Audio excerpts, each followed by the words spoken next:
찬송가 488장으로 찬송하겠습니다. 488장 찬송입니다.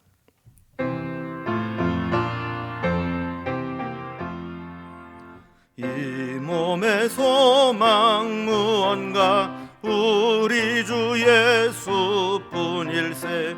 우리 주 예수밖에는 믿으리 아주 없도다.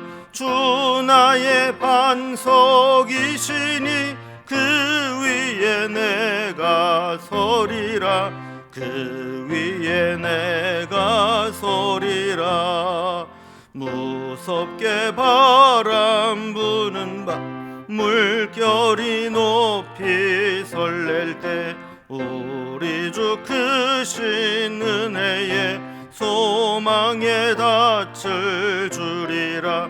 주 나의 반석이시니 그 위에 내가 서리라. 그 위에 내가 서리라. 세상에 믿던 모든 것 끊어질 그날 되어도 구주의 언약 미사와 내 소망 더욱 크리라. 주 나의 반석이시니 그 위에 내가 서리라. 그 위에 내가 서리라. 바라던 천국 올라가 하나님 앞에 배울 때 구주의 의를 힘입어 어여시 바로 서리라. 주 나의 반석이시니 그 위에 내가 서리라. 그 위에 내가 서리라. 아멘. 오늘 함께 나눌 하나님 말씀은 시편 75편 1절에서 10절까지 말씀입니다. 시편 75편 1절에서 10절까지 856면에 있습니다. 말씀을 제가 봉독하겠습니다. 하나님이여, 우리가 주께 감사하고 감사함은 주의 이름이 가까움이라. 사람들이 주의 기이한 일들을 전파하나이다. 주의 말씀이 내가 정한 기약이 이르면 내가 바르게 심판하리니 땅의 기둥은 내가 세웠거니와 땅과 그 모든 주민이 소멸되리라 하시도다. 내가 오만한 자들에게 오만하게 행하지 말라 하며 악인들에게 뿔을 들지 말라 하였노니 너희 뿔을 높이 들지 말며 교만한 목으로 말하지 말지어다. 무릇 높이는 일이 동쪽에서나 서쪽에서 말미암지 아니하며 남쪽에도 말미암지 아니하고 오직 재판장이신 하나님이 이를 낮추시고 저를 높이시느니라. 여호와의 손에 잔이 있어 술 거품이 일어나는도다. 속에 썩은 것이 가득한 그 잔을 하나님이 쏟아내시나니 실로 그 찌꺼기까지도 땅의 모든 악인이 기울여 마시리로다. 나는 야곱의 하나님을 영원히 선포하며 찬양하며 또 악인들의 뿔을 다 베고 의인들의 뿔은 높이 들리로다. 아멘. 그럼 보통 이제 미련한 사람을 가리켜서 곰퉁이 같다, 미련 곰퉁이 같다, 그래서 곰을 미련하다고 하는데 사실은 곰이 좀 매우 지혜롭다고 합니다. 곰에게서 배워야 될 지혜 중에 하나는 겨울잠입니다. 겨울에 먹잇감을 구하기 어려울 때에는 곰들이 이렇게 굴 속에 들어가서 꼼짝하지 않고 겨울이 지나갈 때까지 기다립니다. 우리가 할 수 있는 것이 없을 때에는 이렇게 기다리는 것도 지혜이죠. 그런데 우리 인간은 기다리는 걸 못합니다. 어려움을 당하면 조바심을 느끼고 조바심을 느끼면 자꾸 뭐라도 하면서 해결을 하려고 하는데 그것이 오히려 문제를 더 복잡하게 만들고 더 큰 어려움을 당하게 하기도 합니다. 사실 우리는 무엇을 하는 것보다 아무것도 하지 않고 하나님의 때를 기다리는 것이 더 어렵습니다. 그러나 영적인 분별력이 있고 지혜가 있는 사람은 하나님의 때를 분별합니다. 그래서 내가 기다려야 될 때인지 하나님을 바라봐야 될 때인지 행동으로 나서야 될 때인지 이거를 아는 거죠. 파수꾼이 새벽이 오기를 기다리면서 어둠의 시간을 지내는 것과 같이 그 지루하고 힘든 시간을 하나님이 개입하시고 하나님이 심판하실 때까지 기다려야 될 때가 있는 겁니다. 믿음은 하나님이 우리의 재판장이심을 기억하고 하나님이 판결을 내려주실 때까지 참고 기다리는 것입니다. 시편 75편의 표제에 보면 아삽의 시다 그래놓고 인도자를 따라 알다 스엣의 맞춘 노래 이렇게 되어 있습니다. 여기 알다 스엣이라는 말은 멸망하지 마소서라는 의미를 가지고 있습니다.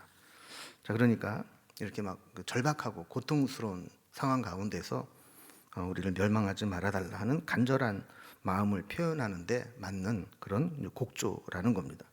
그래서 이 시편 75편은 이렇게 곡조에 맞춰서 찬송가로도 부를 수 있는 그런 이제 노래의 가사로 사용할 수 있는 시라는 것을 이게 보여주는 것이죠. 자, 그러면 오늘 본문은 어떤 내용을 노래하고 있는가 하는 걸 살펴봅니다. 먼저 1절에서 3절까지는 공정하게 심판하시는 하나님께 감사하는 고백을 하고 있습니다. 지금은 이제 공정하지 못한 것 같은 상황 가운데 있지만 결국 하나님은 공정하게 심판하실 것이다 하는 이제 믿음을 고백한 것이죠. 두 번째로 4절에서 8절까지는 악인에 대한 하나님의 경고와 심판. 하나님은 악인들에게 악을 행하지 말라, 교만하지 말라 이렇게 말씀하셨음에도 불구하고 그 경고를 무시한 자들에게는 심판을 내리신다라는 고백입니다. 그리고 마지막 9절 10절은 공의로 심판하신 하나님께 감사의 고백을 드리는 찬양으로 되어 있습니다. 그럼 먼저 첫 번째로 하나님께 감사하는데 하나님은 우리 공정하게 심판하시는 하나님이시기 때문에 감사한다 하는 내용을 살펴봅니다. 자, 시인은 오늘 이제 시편 75편을 시작하면서 먼저 하나님께 대한 감사로 시작합니다. 1절에 보면 하나님이여 우리가 주께 감사하고 감사함은 주의 이름이 가까움이라 사람들이 주의 기이한 일들을 전파하나이다 그랬습니다. 주님께 감사한 이유가 주의 이름이 가깝기 때문이다라는 겁니다.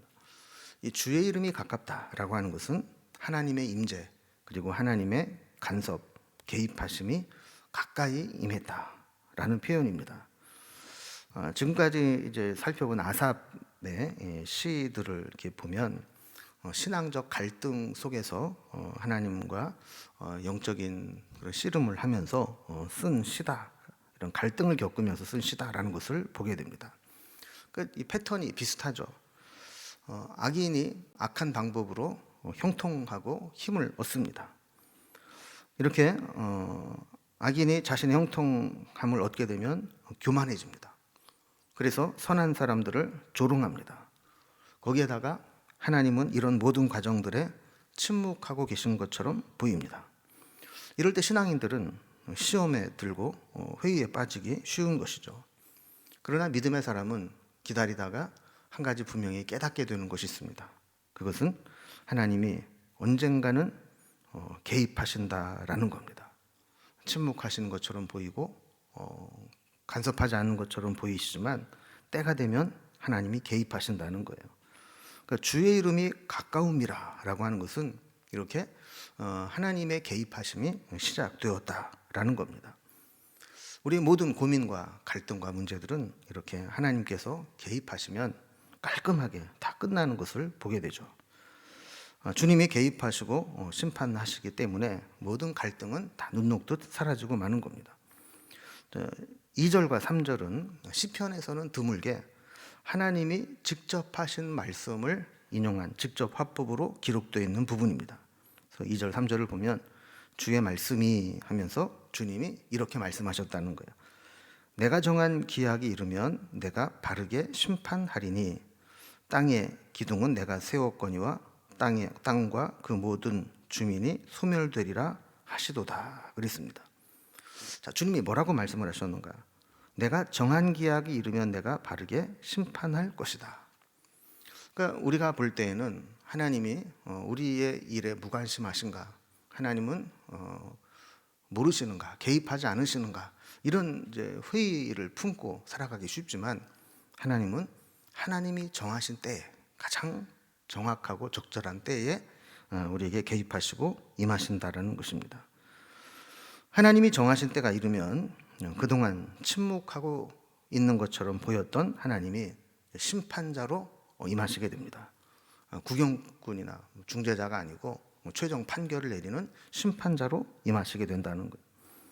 자, 땅의 거민을 내가 세웠다, 이런 말씀도 하셨어요. 땅의 기둥은 내가 세우고 그 땅과 그 모든 주민이 소멸되리라. 땅의 기둥을 세웠다라고 하는 것은 온 우주 만물을 하나님이 창조하셨고 또 결정하셨고 질서 있게 운영하신다라는 겁니다. 그래서 모든 주민이 소멸된다 하시는 것처럼 심판을 받아야 될 자들은 하나님의 심판을 견디지 못하고 다 소멸될 거라고 말씀하는 거죠. 마치 여러분 우리가 이제 건물에 리모델링을 하게 되면 중요한 힘을 바치는 건물의 안전에 지장을 줄 수 있는 기둥들은 그대로 남겨둡니다. 그러나 그 기둥을 제외하고 나머지 것들은 다 허물고 새롭게 거기다가 건물을 짓는 것과 마찬가지로 하나님의 심판이 임하게 되면 가장 기본으로 남겨두어야 될 의인들, 가장 중요한 것들만 남겨두고 나머지는 하나님이 원하시는 것들로 다 고치시고 채우신다라는 것을 말하는 겁니다. 이것을 믿기 때문에 시인은 지금 당장 고통 가운데 있지만 그 하나님을 바라보면서 그 개입하시는 하나님이 이루실 것을 생각하면서 감사로 시작하는 겁니다. 두 번째 단락을 보면 하나님이 개입하셔서 하는 것은 악인들에 대해서 경고하시고 그 경고를 무시하는 자들을 심판하시는 것입니다. 악한 자들에게 나타나는 공통적인 특징은 교만입니다. 하나님은 교만한 자를 싫어하시고 또 교만한 자에게 여러 가지 사인을 통해서 경고의 메시지를 보내십니다. 4절과 5절을 보면 내가 오만한 자들에게 오만하게 행하지 말라 하며 악인들에게 뿔을 들지 말라 하였노니 너희 뿔을 높이 들지 말며 교만한 목으로 말하지 말지어다 그랬습니다. 자, 여기 보면 오만하게 행하지 말라, 뿔을 들지 말라, 교만한 목으로 말하지 말라, 이런 말들이 계속 반복돼서 나오고 있습니다. 하나님은 이 악한 자들의 행태를 너무나 잘 알고 계십니다. 그래서 구체적으로 오만하게 행하거나 자신을 높이거나 교만한 말들을 내뱉거나 하는 것들을 구체적으로 금지하십니다. 그런데 악인들은 이런 하나님의 경고를 받고도 무시해버립니다. 자기를 높이고 자기 멋대로 행합니다. 하나님께서 꼭 말씀으로 경고를 하셨다라고 보지 않더라도 하나님은 여러 가지 상황과 환경을 통해서 또 주변 사람들의 말을 통해서 경고하는데 망하는 사람들을 보면 그 경고를 듣지 않습니다. 들어도 자신의 잘못을 고치려고 하지 않습니다. 6절을 보면 무릇 높이는 일이 동쪽에서나 서쪽에서나 말미암지 아니하며 남쪽에서도 말미암지 아니하고 그랬습니다. 자, 동서남북 사방을 둘러보아도 사람에게서는 높일 만한 것을 발견할 수가 없습니다. 사람이 사방으로 뛰어다니면서 뭔가 업적을 세우고 자기를 높이려고 해도 하나님 앞에서 높일 만한 게 없습니다. 또 마음먹은 대로 되지도 않습니다. 높으신 분은 오직 하나님 한 분뿐이십니다. 그리고 하나님이 높여주셔야 높아지는 겁니다. 그래서 7절을 보면 오직 재판장이신 하나님이 이를 낮추시고 저를 높이시느니라 그랬습니다. 악인이 아무리 자기를 그렇게 높이려고 해도 하나님이 끝까지 심판하시고 낮추실 것이며 또 하나님만이 높임을 받으신다라는 겁니다. 하나님이 사람을 높이기도 하시고 낮추시기도 한다라는 고백은 사무엘의 엄마인 이 한나가 사무엘을 임신하고 기도했던 그 기도 시부터 나오게 되는데 그 후에도 수많은 믿음의 사람들의 고백 또 시편을 통해서 고백되는 내용이죠. 하나님이 높일 자를 높이시고 낮출 자를 낮추신다 하는 고백입니다. 자, 8절에 보면 두려운 말씀이 나옵니다. 여호와의 손에 잔이 있어 술 거품이 일어나는도다. 속에 섞은 것이 가득하고 그 잔을 하나님이 쏟아내시나니 실로 그 찌꺼기까지도 땅의 모든 악인이 기울여 마시리로다. 그랬습니다. 지금 하나님의 손에 들려있는 잔은 진노와 심판의 잔입니다.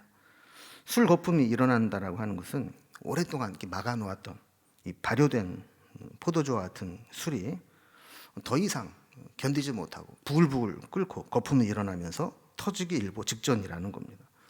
자, 그것을 잔에다가 따라 놓았는데 그 심판의 잔을 악인들은 찌꺼기까지 남김없이 다 마셔야 한다라는 거예요. 그 이야기는 하나님이 참고 기다리고 있었던 그 심판, 그것을 악인들은 철저하게 감당해야 된다라는 것입니다. 마지막까지 철저하게 심판의 잔을 마셔야 하듯이 그 하나님의 심판을 거부할 수가 없습니다. 거품이 일어난다라고 하는 것은 맹렬한 심판의 상징입니다. 응축된 에너지가 표출되기 직전이라는 것이죠. 하나님이 그 진노와 심판의 잔을 쏟아내시면 이 땅에 심판을 받아야 될 악인들은 그 찌꺼기까지도 남김없이 마셔야 되는 것처럼 하나님의 심판을 피할 악인은 없고 하나님의 심판으로부터 도망갈 수 있는 사람도 없다라는 것이죠. 자, 이렇게 하나님은 악인들에 대해서 수차례 여러 가지 형편을 통해서 경고하시지만 결국 그것을 거절하면서 심판을 자초하게 된다라는 겁니다. 자, 이러한 상황들을 지켜보게 된 시인은 공의로 심판하시는 하나님께 찬양을 올려드리게 됩니다. 이것이 우리가 살펴보게 될 세 번째 단락입니다. 자, 이제 시인의 고민이 해결되었습니다. 그동안 답답하게 기다리고 있던 문제가 하나님의 개입하심으로 하나님의 이름이 가까움이라 한 것처럼 하나님이 개입하셔서 모든 것이 깨끗하게 해결이 됩니다. 자, 시인은 이제 그 하나님을 찬양하면서 시를 마무리합니다. 9절에 보면 나는 야곱의 하나님을 영원히 선포하며 찬양하며 그랬습니다. 우리도 그렇지 않습니까? 하나님이 하시는 일을 우리가 깨닫고 또 직접 체험하게 되면 그것을 선포하고 찬양할 수밖에 없는 거죠. 만나는 사람마다 하나님이 이렇게 하셨다고 간증을 하게 되고 또 주님 앞에 설 때마다 하나님의 이름을 높이고 찬송할 수밖에 없는 겁니다. 또한 10절에 보면 또 악인들의 뿔을 다 베고 의인의 뿔은 높이 들리로다 그랬습니다.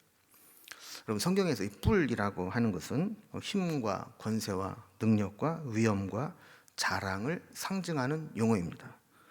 악인들이 아무리 그 뿔을 높이고 자기의 힘과 권세를 자랑해도 하나님이 그것을 다 베어버리시고 오히려 의인들의 뿔은 높이 들리로다. 의인들에게 힘을 주고 성공을 주고 권세를 주고 또 위엄을 주어서 높이신다라는 거예요. 저는 말씀을 정리해 보면 여러분, 하나님의 개입하심은 다 때가 있습니다. 신앙생활이라고 하는 것은 끊임없이 자기의 생각을 내려놓고 하나님의 주권으로 자기 자신을 채워 나가는 과정입니다. 때도 방법도 그리고 하시는 일도 다 하나님의 뜻대로, 하나님의 시간에 하나님의 방법으로 하나님의 뜻대로 하기를 바라고 내 욕심, 내 생각 이런 것들을 내려놓는 게 신앙생활이죠. 믿음 역시 하나님의 때를 기다리고 내가 심판자나 재판장이 아니라 하나님만이 심판자이시고 재판장이심을 인정하고 하나님께 모든 것을 맡기는 겁니다. 때로 하나님께서는 우리를 낮추실 때가 있고 또 때로 우리에게 기다리게 하실 때가 있습니다. 그럴 때는 우리가 자꾸 뭘 하려고 하기보다는 하나님의 때를 기다리면서 기도하고 하나님 말씀 앞에 가까이 나와서 엎드려 기도해야 됩니다. 그리고 불필요한 말들을 쏟아내지 말고 경거망동하면서 일을 더 복잡하게 만들어서는 안 됩니다. 엎드려 기도하고 하나님의 때를 기다리면 주의 이름이 가까울 때, 주님이 개입하실 때, 그때가 되면 하나님이 심판하시고 우리의 길을 열어주실 것입니다. 그때를 믿음으로 기다리며 견뎌낼 수 있기를 바랍니다. 여러분, 세상이 내 마음대로 되지 않습니다.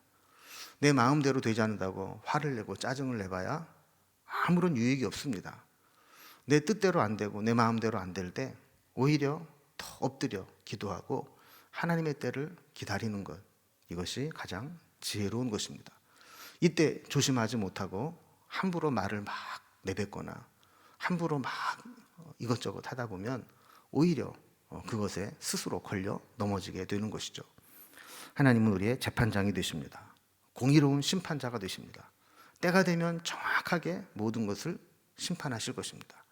그 하나님을 기다리면서 믿음으로 오늘도 승리할 수 있기를 주님의 이름으로 기원합니다. 기도하겠습니다. 하나님 아버지, 때로 하나님이 우리에게 개입하시는 것이 늦거나 또 없는 것처럼 느껴져서 낙심할 때가 있습니다. 그러나 하나님은 정확한 때에 하나님의 방법으로 개입하셔서 악한 자들을 심판하시고 하나님이 높일 자를 높여주시는 것을 시인의 고백을 통해서 살펴보았습니다.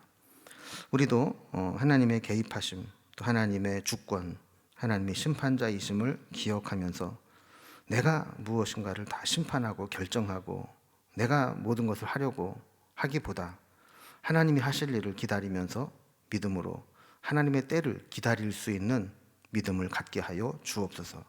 그래서 기다려야 될 때 기다리게 하시고 엎드려야 할 때 엎드리게 하시고 하나님의 음성을 들어야 될 때 듣게 하시고 은혜 받아야 될 때 은혜 받는 삶을 살아가게 하여 주옵소서.